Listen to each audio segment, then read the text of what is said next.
everybody? Welcome back to the BlitzCity Podcast, and we got some very good news for you Jackson State fans. First of all, before I get into the video though, shout out to Ken Clark. Man, my guy Ken was on it last night. It was one of the best lives he ever had.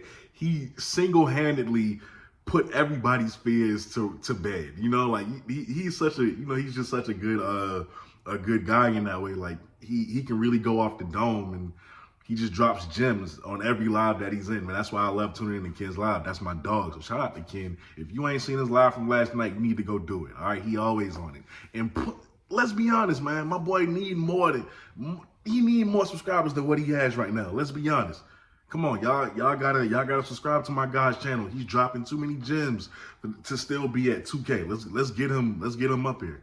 All right, but Jackson State, y'all got great recruiting news. Number one, let's start with Kerrick Wiggins, K5. It hurt me. It hurt me when he entered the transfer portal, right? And it may not hurt y'all because, we know he was coming for prime, but it hurt me because I was like, dang, man, I really like K5. Today, as of today, he has made it clear, he has posted on social media that after a talk with TC Taylor, he has decided to withdraw his name from the transfer portal. That's great news. This is what we wanted. This is what the organization, the Jackson State program, wanted from TC. This is what they expected him to go in. If those guys enter the portal, it's not the end of the world. He can still talk to them and get them to return to Jackson State. And so far, he's 1 of 1. He's 1 for 1. So that's a great start. This is a great start because that DB room was a little bit depleted, losing Tavion Beasley, Travis Hunter, of course, and then you got Nugget going. Like, John Huggins.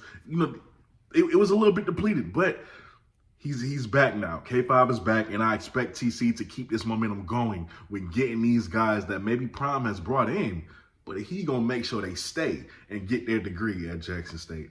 Now, next up, Jackson State has a commit. And let me tell you why I'm excited about this. He's a running back, number one, and he's from Wofford University, right here in South Carolina. But that ain't just the reason why I'm excited. My boy is from Beaufort, South Carolina. Y'all ain't from South Carolina, so most of y'all probably don't know. Beaufort ain't nothing but a 30-minute drive from me. All right. So my boy, if you see this video, when you get ready to do interviews, you need to stop right here. I can pull up to your house and we can get this interview going, my boy. You the truth. I saw your tape, but let me tell y'all about him. His name is Irvin Mulligan, and of course, like I said, he's coming from Wofford University. Now, during his time at Wofford University, he played in about 13 games. Don't quote me on that. Don't quote me on that, though. Like 13 games. And in those 13 games, he had 178 attempts. I think he had 1,300 yards rushing. He had 11 rushing touchdowns, and he averaged something crazy, like 7 yards per carry. This man averaged 7 yards per carry.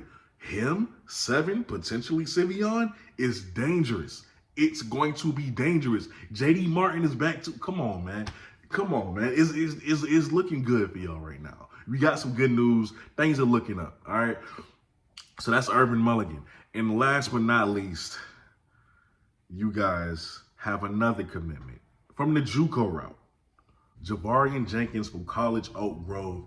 Dude is really good. I think he was second team All-American, so that's pretty decent. And after that, I mean, he's a linebacker, a defense. You need linebackers right now. Let's be honest. And he had a few offers. He had a pretty good amount of offers. I think Southern was one, Campbell was another one. McNeese was another one. Then, of course, you guys. So, I mean, he had a pretty good amount of FCS offers. And it's good that you guys got him because watching his tape, I like what I see in him. That's my son, if y'all heard that, no matter. I like what I see in him, man. So, listen. Y'all doing something good, man. Y'all doing something good. You should be excited about this. Things are moving in the right direction. Again, shout out to Ken for getting everybody's nerves because I know a lot of y'all was nervous. So shout out to Ken, man. That's my dog, and he had an amazing live last night. I just can't go without saying that. But yeah, man, things are trending in the right direction finally for Jackson State. But Ken made a great point last night, which is why I encourage you to watch this live. There was never really a need to be nervous this quick. I mean, the season did end Saturday. It was a Monday yesterday. Give things time to time to get going. And, signing day is almost here. So, that's going to be some good news for y'all as well.